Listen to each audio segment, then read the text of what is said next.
Yezidin qızı ilə xanım Rüqəyyə dayanırlar üz-üzə.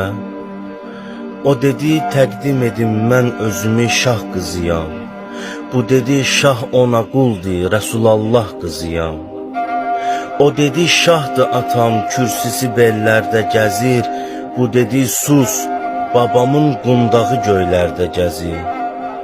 O dedi, fərqimizə bax, libasım zibadır. Bu dedi, bizdə libasın gözəli təqvadır. O dedi, Rüqəyyə, dəbdəbəni hökm eləyən dövrandır. Bu dedi, bizlərə tək hökm eləyən Qur'andır. O dedi, mən Əməvilərdə xilafət gülüyəm.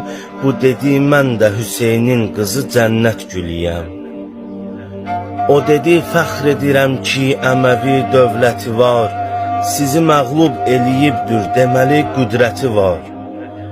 Bu dedi, sən elə bilmə, bu zəfər çox gedəcək. Bibimin nitqi sizin dövləti alt-üst edəcək. O dedi, tabe olun, sahibi fərmandı atam.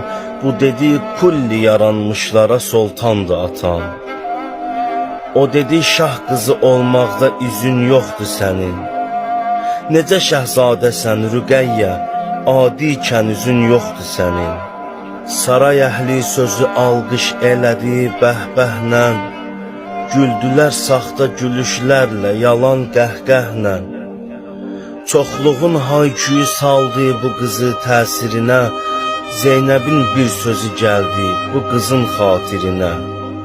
Dedi, susma, cavabın var, bu əsl mətləbdir. Vaxt çətin vaxtı qızım, dekən